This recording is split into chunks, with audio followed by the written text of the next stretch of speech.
ओम नमः शिवाय दोस्तों, मेरे चैनल सनातन सागास पे आपका बहुत बहुत हार्दिक अभिनंदन। कल महाशिवरात्रि है और ऐसा कैसे हो सकता है कि महाशिवरात्रि के शुभ अवसर पे भगवान शिव की कथा ना सुनाऊं या उनका नाम ना लूं।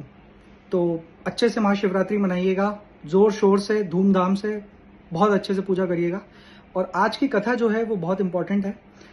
हमने अक्सर देखा है कि हम भगवान शिव की पूजा करते हैं, भगवान विष्णु की पूजा करते हैं, पर ब्रह्मदेव की पूजा नहीं करते। ब्रह्मदेव की पूजा क्यों नहीं करते? कभी सवाल किया है अपने आप से?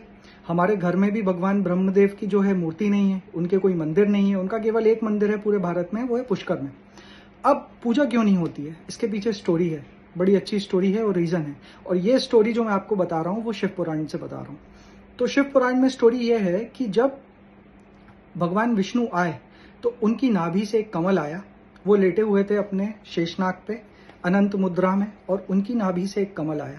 कमल पे आए भगवान ब्रह्मदेव, वो बैठे हुए थे कमल पे। अब जब उनकी आंख खुली, उन्होंने भगवान विष्णु से पूछा कि आप कौन हैं और मैं कौन हूं, और हम कब आए और हम में से कौन आया पहले। तो भगवान विष्णु ने बोला कि मैं पहले आया, मेरा नाम विष्णु है। तो भगवान ब्रह्मदेव ने बोला नहीं, मैं पहले आया। तो वो दोनों आपस में लड़ने लगे। अब जब थोड़ा आपस में लड़ने लगे तो एक ज्योतिर्लिंग प्रकट हुआ, कॉलम ऑफ लाइट, बहुत बड़ा। उस ज्योतिर्लिंग ने बोला कि ना आप पहले आए ना आप पहले आए, मैं बताता हूं कौन पहले आया।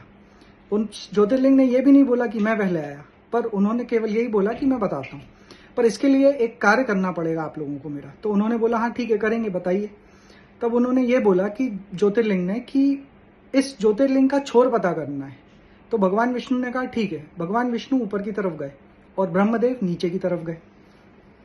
तो जब भगवान विष्णु जा रहे थे, थोड़े टाइम में ही उन्हें पता चल गया कि इस ज्योतिर्लिंग का अंत ढूंढना पॉसिबल ही नहीं है, ये तो अनंत है, ये तो अनंत है, इसका छोर ढूंढना मुश्किल है, कोई नहीं ढूंढ सकता। तो वो नहीं, वापस आ गए। भगवान ब्रह्मदेव जब जा रहे थे, उन्होंने सोचा कि कितना जाऊंगा, क्या उनके मन में आया पता नहीं। उन्होंने सोचा मैं जाके बोल दूंगा कि मैंने छोर ढूंढ लिया है। और उनके हाथ में एक सफेद केतकी का फूल था। तो केतकी का फूल जो था, उससे उन्होंने कहा कि जो मैं बोलूं मेरी बात में हाँ से हाँ मिलाना। तो केतकी के फूल ने बोला ठीक है प्रभु। अब वो दोनों आए। अब उस ज्योतिर्लिंग के सामने बोला भगवान विष्णु ने कि मैं तो नहीं ढूंढ पाया इस ज्योतिर्लिंग का छोर, मुझे लगता है ये ज्योतिर्लिंग अनंत है, इसका तह ढूंढ पाना मुश्किल है, इसका छोर ढूंढ पाना मुश्किल है, कोई नहीं ढूंढ सकता। पर ब्रह्मदेव ने बोला कि मैंने इसका छोर ढूंढ लिया है। और केतकी के फूल से बोला तुमने देखा ना मैंने इसका छोर ढूंढ लिया है? तो उस फूल ने बोला हाँ मैंने देखा।